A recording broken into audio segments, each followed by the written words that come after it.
നിങ്ങൾക്ക് ആരന്റെ ആനപ്പാപ്പാനേക്കിത് അതിങ്ങോട്ട് വന്ന് ഞാൻ കാണിച്ചു തരാം. തളിയാനെ പനിനീര്, ഇവിടെ തളിയാനെ പനിനീര്, പനിനീര് തളിയാനെ.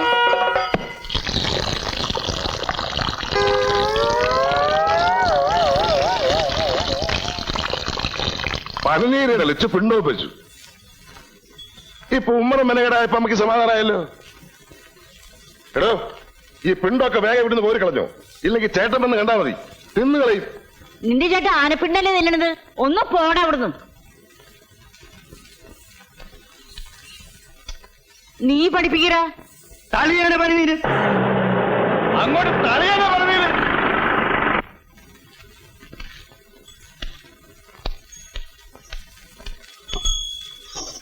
എന്താണെന്നൊന്ന് കണ്ണൂരിച്ചിട്ടുണ്ട്. തന്നോട് ആരോടോ പറഞ്ഞു ആന ഇങ്ങോട്ട് കെട്ടിയെടുക്കാൻ? ഞാൻ അമ്മ ഒന്ന് ചുമ്മാ ഇരിക്കുന്നുണ്ടാ? അവിടെ ആനയില്ലാതെ കൂപ്പി പണി മുടങ്ങി. ആനകൾ ഇവിടെ കൊണ്ടു നിർത്തി കോപ്പറായി കാണിക്കുന്ന. കോപ്രായം കാണിക്കേ? എന്റെ പേര് കൊച്ചിന്റെ കല്യാണത്തിന് പരിധി നൽകുന്ന കോപ്രായണ്ട, അതൊരു അന്തസ്സാണ്. എന്നാ ഒരു കാര്യം ചെയ്യ്, സാമ്പാർ വിളമ്പാനും കൂടി ആനയെ ഏൽപ്പിക്ക്, അതും ഒരു അന്തസ്സാ. ഇവിടെ തന്നോട് വീരഭദ്ര, നീ എന്റെ അച്ഛനാവാൻ നോക്കരുത്. ആനപ്പാറയിൽ ആന പനിനീര് തെളിക്കണോ സാമ്പാർ വിളമ്പണോന്ന് ഞാനാ തീരുമാനിക്കുന്നത്. പോടാകത്ത് ഒരു മാതിരി കേറി പോടാകത്ത്. തളിയാന പനിനീര്, തളിയാന പനിനീര്, ഇവിടെ തളിയാന പനിനീര്. ആ, ഏട്ടൻ ഇവിടെ ഉണ്ടായിട്ടാണ് അമ്മയെ കൊണ്ട് തോന്നിയാസൊക്കെ ചെയ്യിക്കുന്നത്. 10,000-കണക്കിന് ആളുകൾ കൂടുന്ന ഒരു കല്യാണമാണ്, അതിന്റെ കൊത്ത നടുക്ക് 2 ആനയും. ഇതിപ്പോ എന്റെ അടുത്ത് പറഞ്ഞിട്ട് ഞാനായി എന്നടാവേ. ആനയ്ക്ക് പോലും ഞാൻ പോയി പലതിൽ കളിക്കണോ? വേണ്ട, ഇവിടെ ഇങ്ങനെ മസിലും പഠിപ്പിച്ചോണ്ട് നിന്നോ. ഇതേ ഒരുമാതിരി മറ്റേടത്ത് വർത്തമാനം പറയല്ലോ. നിനക്ക് എന്തെങ്കിലും പറഞ്ഞാൽ അങ്ങോട്ട് പോയി പറയണ പോലെ തുടങ്ങി. കാലത്തെ തുടങ്ങി രണ്ടും ഒന്ന് നിർത്തിക്കൂടെ? എടാ വീര, നിനക്കിപ്പോ എന്താണ് വേണ്ടത്?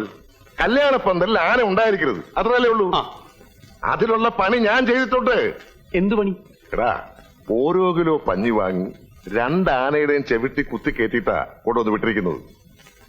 ഇനി വെടി പൊട്ടിയാലും ആനയ്ക്ക് കേൾക്കില്ല. പിന്നാണോ പനിനീര് തെളിയാനെ, പനിനീര് തെളിയാനെ പറഞ്ഞു പറഞ്ഞ് തൊണ്ടയിലെ വെള്ളം പറ്റുമ്പോ അമ്മ തന്നെ പറഞ്ഞ് വിട്ടോളൂടാ. എങ്ങനെയുണ്ട് ഐഡിയ? കൊള്ളാം കൊള്ളാം കൊള്ളാം. ആനയുടെ ചവിട്ടില് മാത്രമല്ല, നിന്റെ അമ്മയുടെ ചവിട്ടിലും വെക്കണ പഞ്ഞി. ഇതേ ഒരു കാര്യം ഞാൻ പറഞ്ഞേക്കാം, അമ്മയില്ലാത്ത ഒരു കൊച്ചിന്റെ കല്യാണ ഇത്. പന്തലില് ആനയെന്നല്ല അമ്പാരിയും വെടിക്കെട്ടും ഒക്കെ ഉണ്ടാവും. നല്ല മനസ്സുള്ളവര് മാത്രം അവിടെ നിന്നാ മതി, മനസ്സിലായ?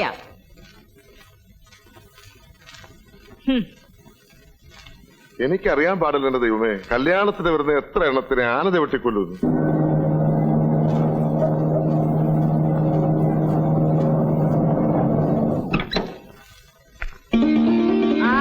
വന്നല്ലോ രാജകുമാരി, അച്ഛമ്മയുടെ പൊന്നുമോള് വന്നല്ലോ. അച്ഛമ്മേ,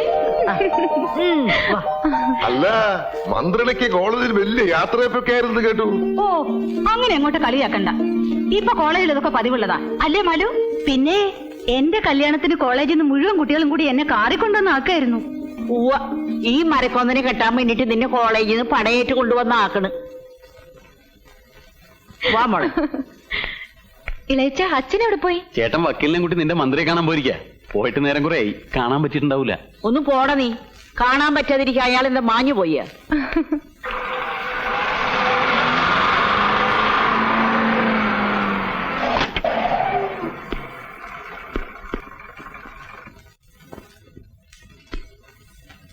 എന്താടോ വക്കീല്? അവിടെ ആരെങ്കിലും ഉണ്ടെങ്കിൽ ഒന്നും കൊണ്ട് വരാൻ പറ. എന്നെ കൊണ്ട് ഒറ്റയ്ക്കാവില്ല, അതൊന്ന് പിടിച്ചു തരാൻ പറ. ആരും ഇല്ലടാ അവിടെ വക്കീലൊന്നും സഹായിക്കാൻ. എന്താ? ഒന്ന് പിടിച്ചു കൊടുത്തേടാ, അവിടുന്ന് ഏതാണ്ടൊക്കെ കൊടുത്തു വിട്ടുണ്ട്. ആ,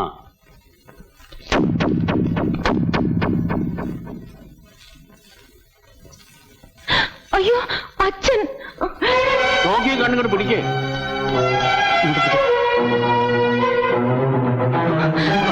ഈശ്വര,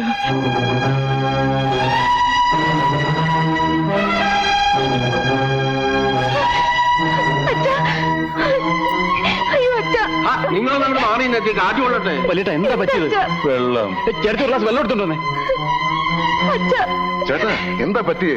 വിഷമം എന്താണെന്ന് പറയേ. എന്താണ് വക്കീലേ, എന്താ ഉണ്ടായത്? ഡോ, തന്റെ വായിൽ നാവില്ലേ?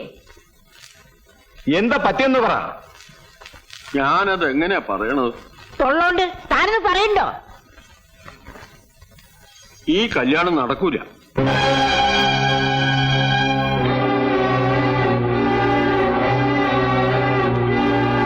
മന്ത്രിക്ക് നമ്മളുമായിട്ടുള്ള ബന്ധത്തിന് ബുദ്ധിമുട്ടുണ്ടെന്ന്.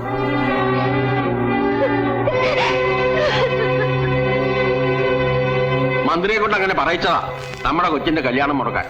താൻ എന്താ പറഞ്ഞത്? ആനപ്പാറയിലെ കൊച്ചിന്റെ കല്യാണം മുടക്കിയതോ? ആർക്കാണോ ഇതിന് ധൈര്യം ഉള്ളത്? പറയണോ? ഈ നാട്ടിൽ ആർക്കാണ് ധൈര്യം ഉള്ളതെന്ന്? അതിന് എന്റെ കോങ്ങയ്ക്ക് പിടിച്ചിട്ടെന്താ കാര്യം? പിടിക്കുന്നെങ്കിൽ അയാളുടെ കോങ്ങയ്ക്ക് പോയി പിടിക്കണം. ആ 500 അയാളാ ഈ കല്യാണം മുടക്കിയത്.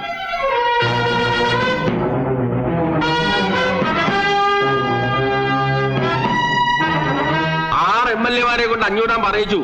ഈ കല്യാണം നടന്നാൽ മന്ത്രിസഭയ്ക്കുള്ള പിന്തുണ പിൻവലിക്കുന്നു. ഒടുവിൽ മന്ത്രിസഭ വീഴുന്നായപ്പോ മന്ത്രി കല്യാണത്തിൽ നിന്ന് പിന്മാറി.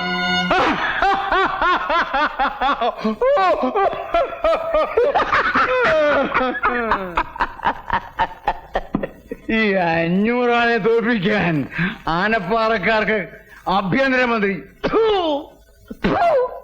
ആനപ്പാറക്കാർ എന്റെ മുമ്പിൽ മുട്ടുകുത്തിയത് ഞാൻ തുപ്പിയത്. അത് നീ എന്താ തുപ്പത്? മുതലാളി എന്റെ വായി തുപ്പിയിട്ട്. അത് നീ തുപ്പടുത്തോന്ന് കോണാമ്പി പോലെ വായ പൊളിച്ചിരുന്നിട്ടല്ലേ? അവിടെ മാറിയിടാ. മാറിയിരുന്ന ചെവിയേക്കൂല മുതലാളി. കേട്ടിട്ടെന്തിനാ മലമറയ്ക്കാനോ? അവിടെ മാറിയിടാ. ആ അപ്പൊ ചന്തി കൊണ്ട് നിലനിടയ്ക്കാണോ? എന്നിട്ട് മാറിയിരിക്കാൻ. ഇതുകൊണ്ടൊന്നും തീരാൻ പോകുന്നില്ല. ആ തള്ളയും മക്കളും അനുഭവിക്കാൻ കിടക്കുന്നേ ഉള്ളൂ. കൊല്ലൂടാ, ആ കിളവന് ഞാനെന്ന് കൊല്ലൂടാ, കൊല്ലും. അമ്മേ എന്താ ഇത്? ഇതിനൊക്കെ ചോദിക്കാനും പറയാൻ ഇവിടെ ഞങ്ങളൊക്കെ ഇല്ലേ? ഞങ്ങള് എന്നാ ഇന്നടാ ഇതും കൊണ്ടുപോയി ചോദിക്ക്. നീയൊക്കെ ആണാണെങ്കിൽ പോയി കൊന്നിട്ട് വേടാ. എന്താ എന്താ എന്താ ഇത്? ദേ വക്കീലുണ്ട്, എന്റെ ഈ സ്വത്തും പണം എല്ലാം ഉണ്ട്. ചെല്ലടാ ചെല്ല്. കേസും കോടതിയൊന്നും ഈ അച്ചമ്മയ്ക്ക് പുത്തിരിയല്ലടാ. അച്ഛമ്മ എന്ത് ഭ്രാന്താ നിങ്ങൾ ഈ പറയണത്? അതേടോ ഭ്രാന്താണ്. ആനപ്പാറയിൽ അച്ചമ്മയ്ക്ക് ഭ്രാന്താണ്. ഭ്രാന്ത് മൂത്തപ്പണം ഞാൻ അയാളെ കൊന്നേന്ന് താൻ കോടതിയിൽ പോയി പറഞ്ഞു. നോക്കി നിൽക്കാൻ അമ്മയുടെ കയ്യിൽ തോക്ക് മേടിക്കടാ. അമ്മ അവിടെ നിൽക്കാൻ. കൊല്ലും ഞാൻ. അടുത്തു പറയരുത്. നോക്കിങ്ങന്നേ. തരില്ല. അതിക്ക് തന്നേ. നിങ്ങളൊന്നും കൂടി മാറി തോക്കി ഞാൻ മേടിക്കാം. എന്തായി കാണിക്കുന്നു?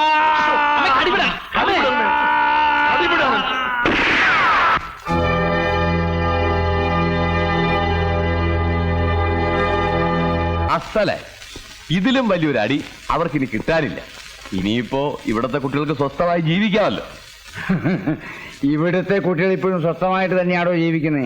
മുതലാളി, ജീവിക്കണതെന്ന് പറഞ്ഞ ഇതൊരു ജീവിതമാണോ മുതലാളി?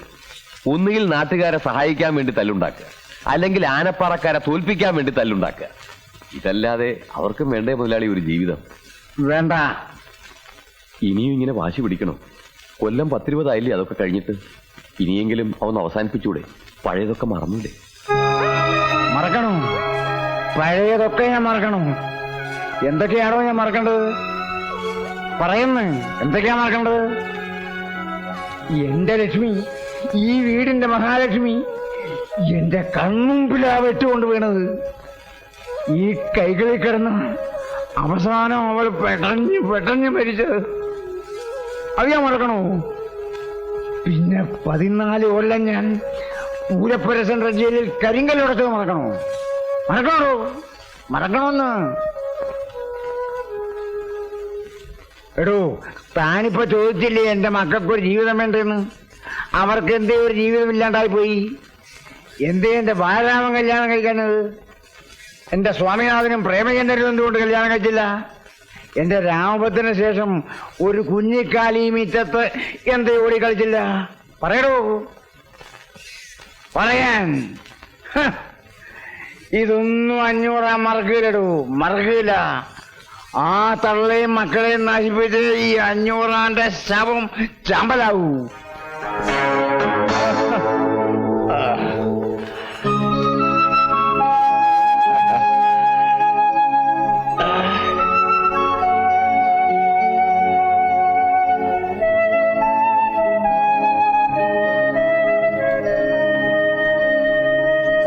കൊണ്ടുപോണ്ടോ നീ?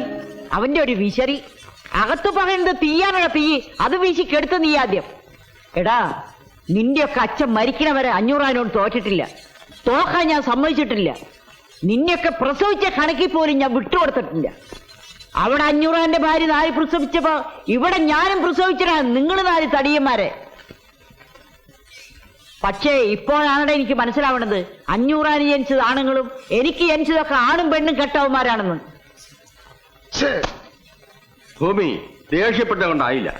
അമ്മ പറയുന്നതിലും കാര്യമുണ്ട്. നിങ്ങളെ പോലെ 4 ആൺമക്കളല്ലേ അവിടെ 500 ഉള്ളൂ. എന്തുകൊണ്ട് ഇത്രയും കാലമായിട്ട് നിങ്ങൾക്ക് അവരെ ജയിക്കാൻ പറ്റിയിട്ടില്ല? ബുദ്ധി ഇല്ലാഞ്ഞിട്ടോ ശക്തിയില്ലാഞ്ഞിട്ടോ പണമില്ലാഞ്ഞിട്ടോ ഒന്നുമല്ലല്ലോ. നിങ്ങളെക്കാൾ യോജിപ്പ് അവന്മാർക്ക് അവിടെ ഉള്ളതുകൊണ്ടാ. അവിടെ 500 പറയുന്നു, മക്കൾ അനുസരിക്കുന്നു. ഇവിടെ അതാണോ സ്ഥിതി? നിങ്ങൾക്ക് ഓരോരുത്തർക്കും നിങ്ങളുടെ ഭാര്യമാർ പറയുന്നതല്ലേ വലിയ കാര്യം? അങ്ങനെ പറഞ്ഞു കൊടുക്ക് വക്കീൽ അങ്ങോട്ട്.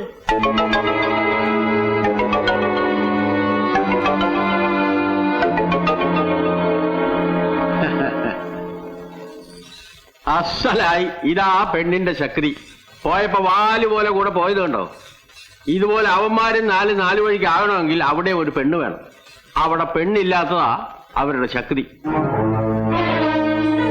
അവിടെ ഏതെങ്കിലും ഒരുത്തന്റെ മനസ്സിലേക്ക് ഒരു പെണ്ണെന്ന് വന്ന് നോക്കട്ടെ. പിന്നെ നിങ്ങളും വേണ്ട, വക്കീലും വേണ്ട, കേസും വേണ്ട, കോടതിയും വേണ്ട, ഒന്നും വേണ്ട. എല്ലാം അവള് ചെയ്തോളൂ. 500 കുടുംബം കുഴിച്ച് കുളം തോണ്ടുന്ന കാര്യം ആ പെണ്ണ് നോക്കിക്കോളൂ. എന്തു പറയുന്നു? മതിയാക്കണമെന്ന് കുറെ നേരമല്ലേ ഒന്ന് കുരക്കണത്. ഇവിടെ ഒരു കൊച്ചി കല്യാണം മടങ്ങി കരഞ്ഞരച്ച് കിടക്കണത്. അപ്പോഴയാൾ അവന്മാർക്ക് വേണ്ടി അന്വേഷിക്കാൻ നടക്കണത്. കല്യാണം മുടങ്ങുന്ന വെച്ചാൽ ഞാൻ കൊല്ലാൻ പറ്റുമോ? പഠിക്കാൻ വിടണം. കൊല്ലണോ പഠിപ്പിക്കണോ എന്നൊക്കെ ഞങ്ങൾ തീരുമാനിച്ചോളാം. അതിനി പഠിക്കാൻ പോവില്ല എന്നാ പറയുന്നത്. പഠിക്കാൻ പോകില്ല എന്നൊക്കെ അത് പറയും. പക്ഷെ ഇനി ഇവിടെ ഇങ്ങനെ നിർത്തിക്കൊണ്ടിരുന്ന അതിന്റെ വിഷമം കൂടുകയുള്ളൂ. അതുകൊണ്ടാണ് പറയണത് അതിനെ പഠിക്കാൻ വിടണം.